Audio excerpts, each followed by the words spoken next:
Isang kababayan natin sa bansang Saudi Arabia na basta na lang inihatid ng amo sa airport na walang dalang kahit anong dokumento. At ipinasakay siya sa Taif Airport papunta sa Riyadh. At inaasahan ni kabayan na mayroon siyang ticket papunta sa Doha, Qatar, connecting flight papunta sa Thailand at bago lalapag sa Pilipinas. Pero pag-check ni kabayan sa airlines paglapag niya sa Riyadh, ay walang nakabook na kahit anumang ticket na nakapangalan sa kanya pauwi sa Pilipinas. What? At ang masakit pa dito ay ang pamasahe sa eroplano na galing sa Taif Airport papunta sa Riyadh ay galing pa sa kanyang sweldo. Dahil ang rason daw ng kanyang amo na napakamahal daw ng ticket. Sa kabutihang palad may nakakita kay kabayan na isa din nating kababayan sa Riyadh at tinulungan ang kawawa nating kababayan na maihatid sa embahada ng Pilipinas doon. Ano po nangyari sa iyo, ate? Takad ko, sir. Ha?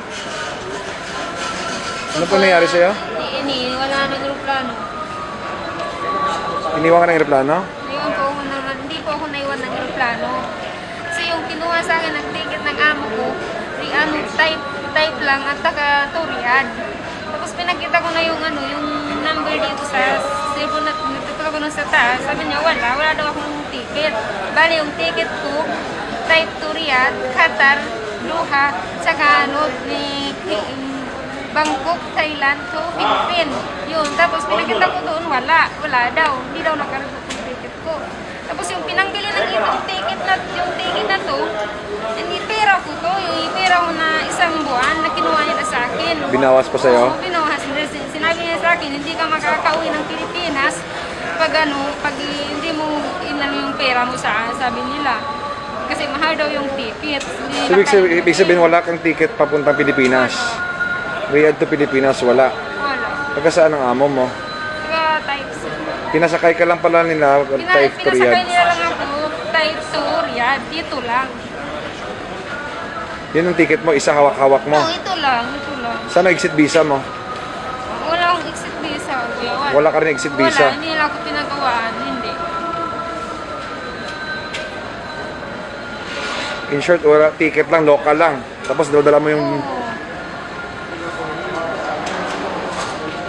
Tapos yung paalis na ako kuya kanina, yung mga gamit ko, inukay niya lahat.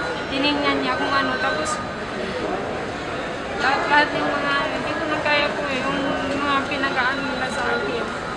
Bakit may mga ganitong amo or mga employer na hindi naman pala kaya mag-provide ng ticket or ng kahit anong mga benepisyo para sa kanilang kasambahay?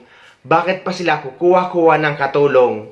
At sana may blacklist ito ng ating gobyerno dahil kapag hindi, ay paulit-ulit lang yan na mangyayari sa mga kababayan natin Pilipina na kukunin ng amo or ng employer na yan.